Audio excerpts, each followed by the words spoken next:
Vamos para mais uma quarta de poder, né, do Ministério da Mulher. Ao longo desse ano já tivemos, esse já é o 9º sermão, né?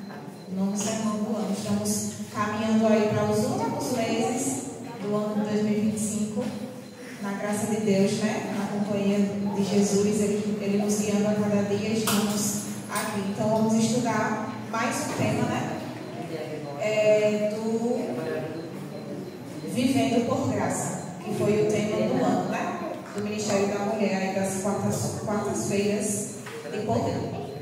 E o tema de hoje são as 4 dimensões da graça. E aí eu gostaria de convidá-los a abrir a Bíblia de vocês no livro de João, capítulo 8, do versículo 1 a 11. João, capítulo 8, dos versos 1 a 11. E aí eu gostaria de pedir que 2 pessoas fizessem a leitura. A primeira pessoa vai ler do verso 1 até o verso 6 e uma outra pessoa para a leitura do verso 6 ao verso 11. Então, quem gostaria de começar, pode ficar à vontade. Do verso 1 ao verso 6 do capítulo 8. Jesus, entretanto, foi para o Monte das Oliveiras. De madrugada, voltou novamente para o templo. E todo o povo ia ter com ele. E assentados ensinavam. Os escribas e os fariseus trouxeram à presença uma mulher surpreendida em adultério. E fazendo-a ficar em pé no meio de todos, disseram a Jesus: Mestre, essa mulher foi apanhada em flagrante adultério. E na lei nos mandou Moisés que tais mulheres sejam apedrejadas. Tu, pois, que dizes? Isto diziam eles, tentando para terem do que acusar. Mas Jesus, inclinando-se, escrevia na terra com o dedo. Muito bem. Outra pessoa gostaria de continuar? Do verso 6 ao 11.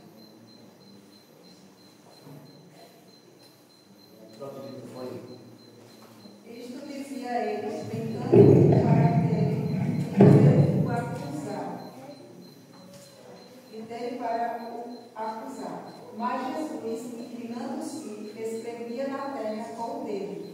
Como insistisse na pergunta, Jesus se levantou e disse: Aquele de vós estiver sem pecado, seja o primeiro que tire a pedra.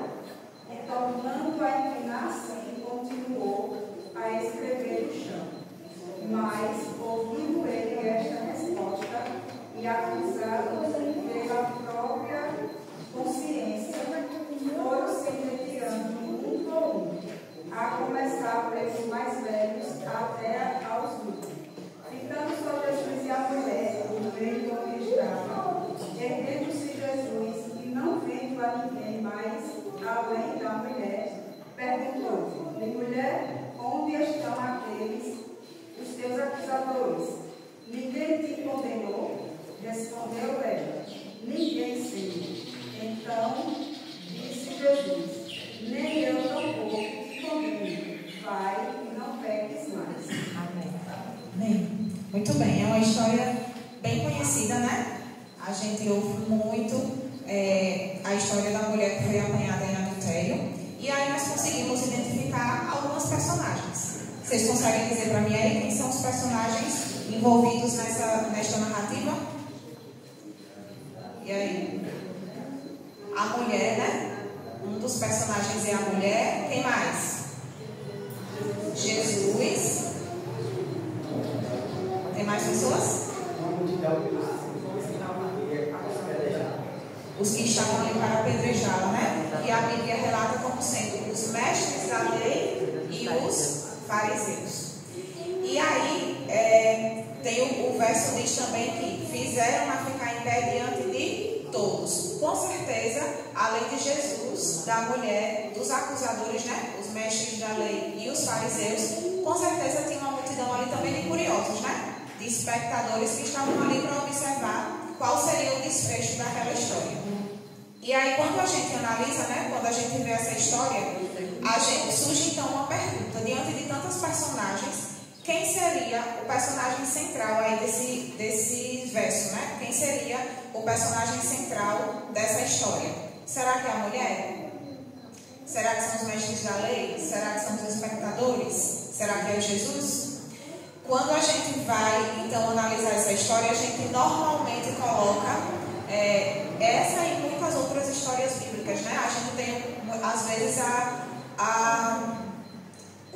acaba colocando como sendo o personagem principal o pecador, né? E aí a gente vê e lê, conhece histórias da Bíblia de pessoas que cometeram grandes pecados e foram levadas ao arrependimento, passaram por uma transformação, né? Por uma mudança de vida. E a gente fica tentado a achar que essas pessoas seriam o centro da narrativa, né? Seriam a personagem principal da narrativa. No entanto, a história registrada aí em João, por João, ele tem o objetivo de trazer como centro, trazer como personagem principal quem?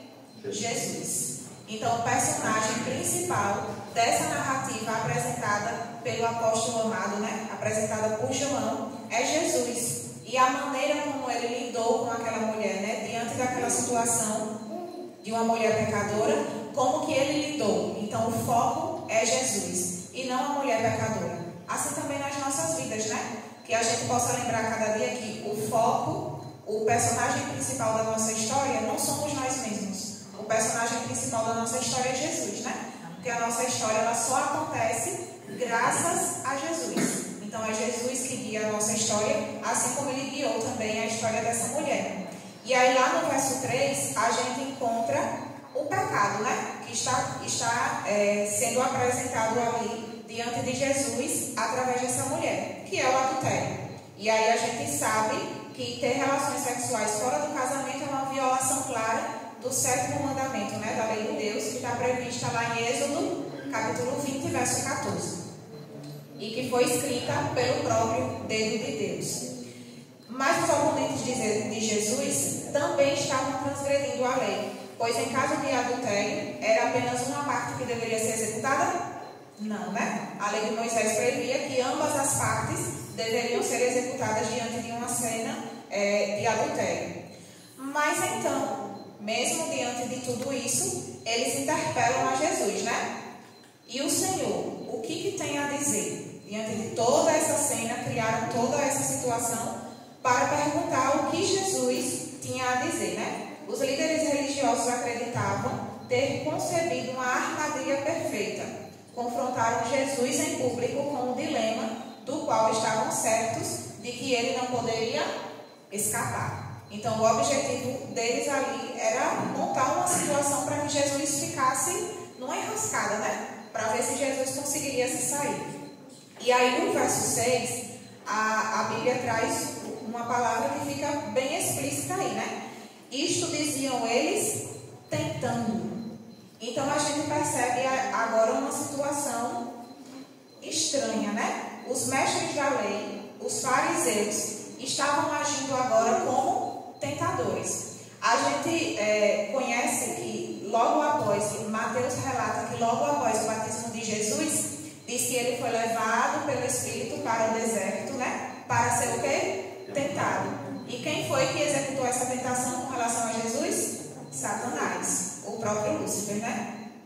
Então a gente percebe que nesse momento aí, aqueles que se achavam justos, né? Aqueles que eram os considerados intérpretes da lei, aqueles que eram os considerados detentores, né? Do saber, do conhecimento da lei, eles se tornam então instrumentos de Satanás. E eles se colocam numa posição de tentar ao próprio Jesus.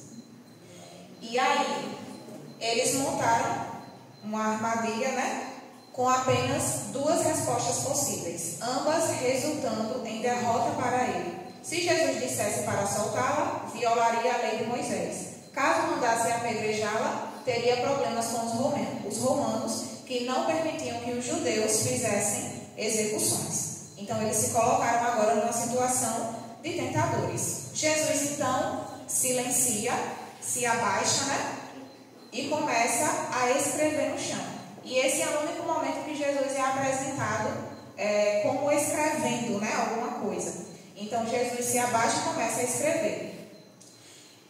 Aquele que com seu próprio dedo escreveu a lei, é a maior autoridade para interpretá-la. Jesus, então, começa a escrever, mas as pessoas não se conformam. Eles insistiam para que Jesus desse alguma resposta, né? Tivesse alguma reação. E aí Jesus levanta-se e no verso 7, ele profere palavras que deixaram atônitos a todos que estavam ali, porque eles não esperavam ouvir tal coisa, né? Jesus então levanta e diz: aquele que dentre vós estiver sem pecado, que atire a pedra, né? E então os acusadores passaram a ser acusados pela própria consciência. As palavras de Jesus, elas cortaram, né, a consciência daquelas pessoas e eles começaram então a lembrar dos próprios pecados que os condenavam, tanto quanto os pecados daquela mulher. Eles começaram a perceber então que todos ali mereciam ser apedrejados, porque todos estavam sujeitos a pecados, todos tinham pecados, né, que os acusavam naquele momento ali. E essa é uma boa ilustração do conhecimento que Jesus tem do nosso próprio interior. Então, às vezes, nem nós mesmos reconhecemos, né, as falhas que temos. E aí as palavras de Jesus, é através da oração, é através do estudo da Bíblia, que as palavras de Jesus cortam, né, o nosso coração e começa a nossa consciência a nos acusar e percebermos o quanto necessitamos do perdão e da graça de Deus. O único que poderia atirar uma pedra na mulher não atirou. E aqueles que queriam apedrejá-la saíram em silêncio, envergonhados em sua própria indignidade. E aí no verso 11, Jesus profere as palavras que aquela mulher com certeza nunca mais iria esquecer na vida dela. São as palavras que transformaram, né, a vida dela, que mudaram a índole dela, que mudaram ela completamente. E aí no verso 11 Jesus diz: também eu não a condeno. Jesus sabia tudo sobre a mulher e os seus acusadores, mas ele decidiu perdoar os pecados. Cristo manteve a penalidade legal para o adultério, ao mesmo tempo que destacou a importância da compaixão e do pecado. Jesus, ele perdoou, né? Ele não desculpou, ele perdoou. E aí no perdão oferecido por Jesus, ele decide então carregar a culpa que era daquela mulher e daqueles acusadores. É ele que decide carregar a nossa culpa, né? Então, quando Jesus nos perdoa, ele não nos desculpa, ele decide carregar a nossa culpa. É esse o significado do perdão, né? Da graça oferecida por Cristo. Não é uma abolição da lei, não é uma negação do princípio da lei, mas é alguém que decide carregar uma culpa que nós não podemos carregar, porque se carregarmos, ela nos levará para a morte eterna, né? Então Jesus decide naquele momento carregar a culpa da mulher e a perdoa.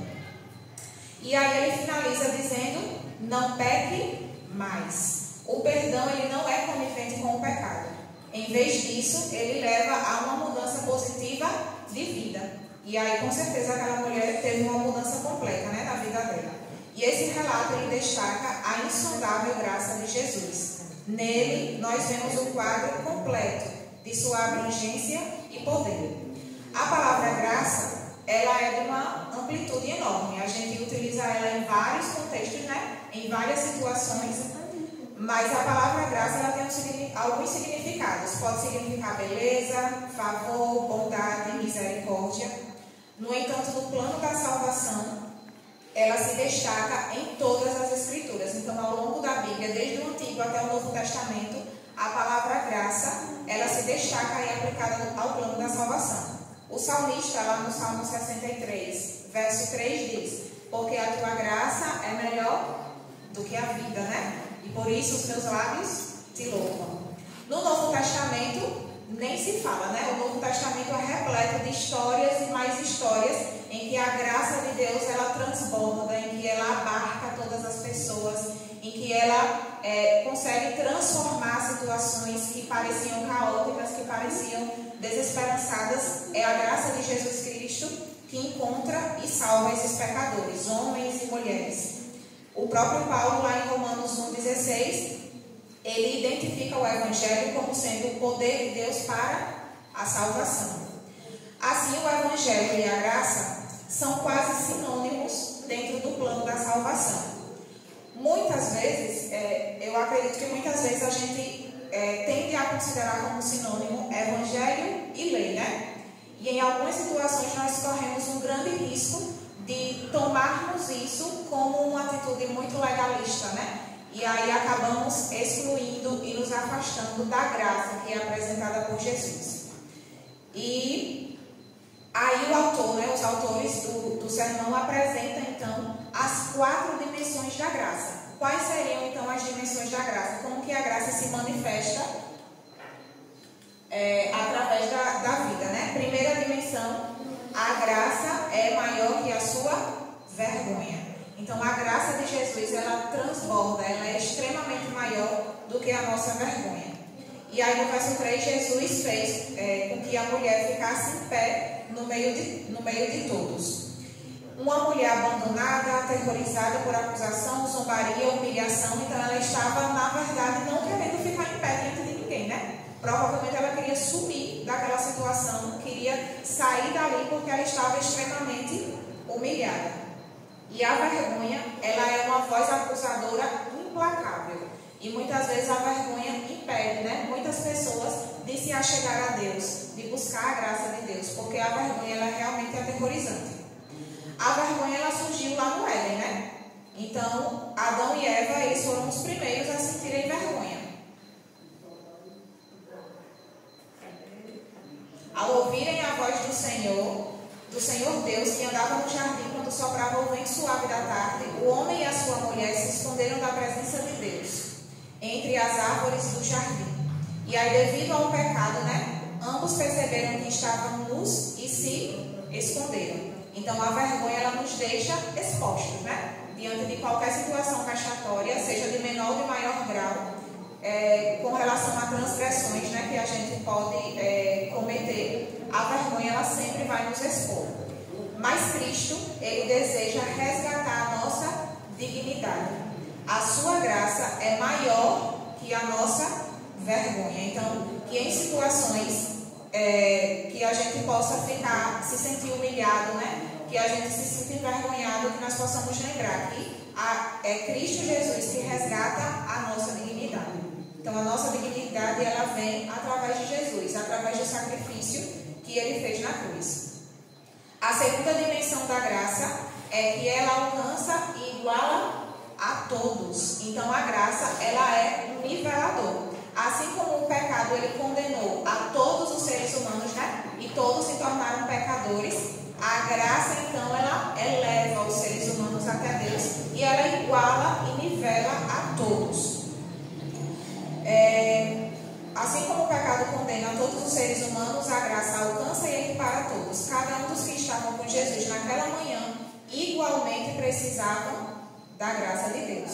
Então a mulher estava em foco ali naquele momento, né? Mas todos tinham do que se envergonhar e todos precisavam da graça de Deus. Romanos 3,12 diz que todos se desviaram e juntamente se tornaram inúteis. Não há quem faça o bem, não há nenhum sequer, pois todos pecaram e carecem da glória de Deus.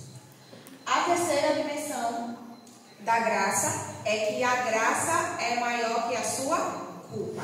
Então, por maior que seja a culpa que nós cometemos, né? Por maior que seja o nosso pecado, a nossa situação como pecadores, a graça, ela ultrapassa essa culpa. E aí no livro Maravilhosa Graça, Philip Yancey conta uma história de Ernest Hemingway, que cresceu em uma família evangélica, muito devota, mas nunca experimentou a graça de Jesus. Ele viveu uma vida libertina que a maioria de nós chamaria de dissoluta. Com o tempo, afundou na lama, na depressão, e em um dos seus livros, Hemingway conta uma história ocorrida na Espanha. Um pai decidiu se reconciliar com o filho que havia fugido para Madrid. O pai, no momento de remorso, publicou um anúncio no jornal. Paco, encontre-se comigo no Hotel Montana, terça-feira ao meio-dia. Está tudo perdoado, papai. Quando o pai chegou à praça, na esperança de ver o filho, encontrou 800 pacos, aguardando a reconciliação com o pai. Paco é um nome muito comum na Espanha. No entanto, a história revela o quão intenso é o anseio pelo perdão paterno. Então, todos têm esse anseio, né, de receber o perdão. Se ansiamos para receber o perdão de pessoas que estão aqui na Terra conosco, né, de seres humanos como nós, quanto mais recebermos o perdão de Deus. E Satanás, ele muitas vezes utiliza a culpa, ele utiliza a vergonha para nos distanciar de Deus. Mas o Espírito Santo, ele utiliza a culpa para nos conduzir até Jesus. Então, que nós sejamos sempre conduzidos pelo Espírito Santo. Jesus, ele não tolera o pecado e nem abranda o sentimento de culpa, mas procura salvar.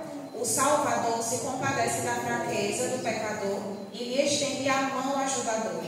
Não é seguidor de Cristo aquele que se afasta dos que erram, deixando-os desimpedidos para prosseguir rumo ao abismo. E aí a quarta e última dimensão da graça é que a graça é maior que o pecado que o escraviza. Então, por maior que seja o pecado que escraviza a todos os seres humanos, ainda maior é a graça de Jesus oferecida. A graça ela é mais poderosa do que as cadeias do pecado. Igualmente essencial ao que a graça faz por você é o que ela faz em você. Então, não é simplesmente o que a graça faz por nós, né? Mas é o que a graça faz em nós. Jesus, ele salvou aquela mulher naquele momento do apedrejamento. Então, a graça fez por aquela mulher algo extraordinário. Salvou a vida dela, né, do apedrejamento. Mas não parou por aí. A graça fez algo ainda maior na vida dela. A graça transformou a vida dela. A graça a levou aos pés de Jesus. Apresentou-a a um Salvador. Mudou a vida dela. E é assim também conosco. Então, a graça ela nos salva, mas ela também nos transforma. Nos transforma para uma vida de santificação, né? Uma vida guiada pelo Espírito Santo, uma vida de submissão à vontade de Deus. Pode haver notáveis defeitos no caráter de um indivíduo. Contudo, quando ele se torna um verdadeiro discípulo de Cristo, o poder da graça divina faz dele uma nova criatura. E aí nós voltamos então a João 8, verso 11, quando Jesus termina dizendo: também eu não a condeno. Vá e não peques mais. Seu coração se comoveu. Em soluços, expressou seu amor e gratidão. Com lágrimas amargas, confessou seus pecados. Para ela, esse foi o começo de uma vida de pureza e de paz. Ao erguer essa alma caída, Jesus realizou um milagre maior do que o de curar a mais grave doença física. Ele curou a doença espiritual que leva à morte eterna. Que nós possamos ser transformados, né, pela graça. Que a graça possa fazer o que nós precisamos que ela faça, mas que ela também faça algo em nós, né? Que a graça de Jesus Cristo nos alcance a cada dia. O que será que a graça tem feito em nossa vida? Será que nós temos permitido que a graça de Jesus Cristo verdadeiramente nos transforme, nos santifique, nos perdoe, né? Nos alcance? Então, que nós possamos nos tornar a cada dia despenseiros da graça de Deus e não acumuladores, né? Às vezes a gente tem tanto medo de falar da graça porque a gente tem medo que as pessoas banalizem essa graça que é tão extraordinária, né? Que é tão linda, que é tão maravilhosa, que é tão... A gente ama tanto essa graça, mas às vezes a gente tem medo de apresentar e as pessoas banalizarem.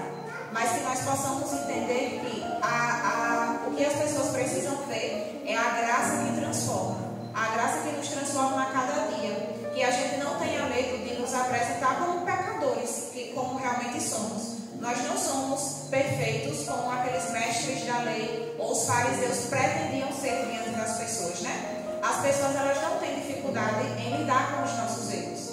As pessoas têm dificuldade em lidar com as nossas incoerências. Da gente pregar uma coisa, né? Ter um discurso e na prática elas não perceberem aquele discurso. Então que nós sejamos sinceros, que nós sejamos humildes, né? Humildes nas nossas atitudes, na nossa devoção a Deus, na nossa entrega pessoal a Deus, e fazer com que a graça deles faça algo por nós e faça algo em nós, uma transformação, um processo de santificação. É isso que as pessoas precisam ver. Muitas vezes elas não precisam ver um discurso de lei, né? Não precisam receber o sermão de lei, porque a lei, de certo modo, ela está presente, né? E ela é extremamente importante, mas elas precisam saber que a graça de Deus é que alcança, a graça de Deus é que salva, é a graça de Deus que as conduz para o cumprimento perfeito da lei em Cristo Jesus. Então, que nós possamos nos tornar despenseiros, né, dessa graça maravilhosa que nós encontramos no nosso Salvador Jesus Cristo a cada dia, que nos transforma e que nos leva para mais perto de Deus. Amém. Senhor, com Deus, queremos agradecer pela graça maravilhosa e extraordinária que foi revelada a nós por Cristo Jesus. A graça que foi nos oferecida através da morte de Cristo na cruz do Calvário, que não desculpou os nossos pecados, mas carregou a nossa culpa em seus ombros. A culpa de todo o universo, a culpa do planeta Terra estava sobre os ombros de Jesus naquela cruz, só para nos oferecer graça, para nos oferecer salvação, para nos oferecer a oportunidade de vivermos uma vida nova, uma vida diferente dessa que conhecemos, que é cheia de dores, de sofrimentos, mas sabemos que a promessa do Senhor é verdadeira, que em breve o Senhor voltará e a justiça do Senhor será manifesta juntamente com a tua graça, com a tua bondade e com a tua misericórdia. Obrigada por se revelar a todos nós a cada dia, de forma pessoal. Obrigada porque o Senhor tem sido paciente, falado aos nossos corações, moldado, nos transformado e nos santificado para que em breve possamos nos encontrar com o Senhor. Abençoa cada família aqui presente, abençoa cada indivíduo, que sejamos a cada dia alcançados e tocados pela graça do nosso Senhor e Salvador Jesus Cristo. Dá-nos uma noite de paz, nos leva em segurança e nos concede o restante de semana abençoado na tua presença, em nome de Jesus. Amém.